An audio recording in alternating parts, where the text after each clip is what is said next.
ഒരു ദൂരയാത്രക്കിടെയുള്ള ബ്രേക്കിലായിരുന്നു അലക്സിയും ട്രീസയും. ഫുഡ് കഴിച്ചുകൊണ്ടിരിക്കുമ്പോൾ തൊട്ടപ്പുറത്ത് നിന്നൊരാൾ അവളെ തുറിച്ചു നോക്കിക്കൊണ്ടിരുന്നു. വല്ല വായി നോക്കിയുമാകും എന്നവർ അതിനെ അവഗണിച്ചെങ്കിലും തിരിച്ചിറങ്ങും വഴി അയാൾ അവളെ തടഞ്ഞുകൊണ്ട് താനിവിടെ സേഫല്ലെന്ന് പറഞ്ഞു.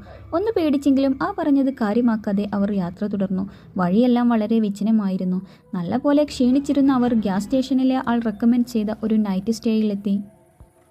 ഒരു കാടിനുള്ളിലായിരുന്നു അത്. സ്ഥലം കണ്ടപ്പോഴേ അസ്വസ്ഥയായ ട്രീസ ഇതെന്തോ പോലെ തോന്നുന്നു, നമുക്ക് പോകാമെന്നൊക്കെ പറയുന്നുണ്ട്. പക്ഷേ അവിടെ കുറേ വണ്ടികളൊക്കെ ഉള്ളതുകൊണ്ട് അലക്സിനൊട്ടും പേടി തോന്നുന്നില്ല. ഇത്രയും ആളുകളുള്ള സ്ഥലമല്ലേ എന്നൊക്കെ പറഞ്ഞവൻ അവളെ സമാധാനിപ്പിച്ചു കൊണ്ടുപോയി. അവിടെ പക്ഷേ വേറെ ആരും സ്റ്റേ ഇല്ലായിരുന്നു. അവിടുത്തെ കെയർ ടേക്കറെ കണ്ടിട്ടും ട്രീസ ടെൻഷൻ ആകുന്നുണ്ടെങ്കിലും വേറെ വഴിയില്ലാതെ അവർ അവിടെ താമസിക്കാൻ തീരുമാനിച്ചു.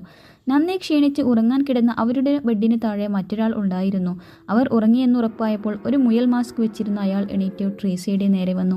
വാക്കിയെടുത്ത പാട്ടിൽ സബ്സ്ക്രൈബ് ചെയ്യണേ.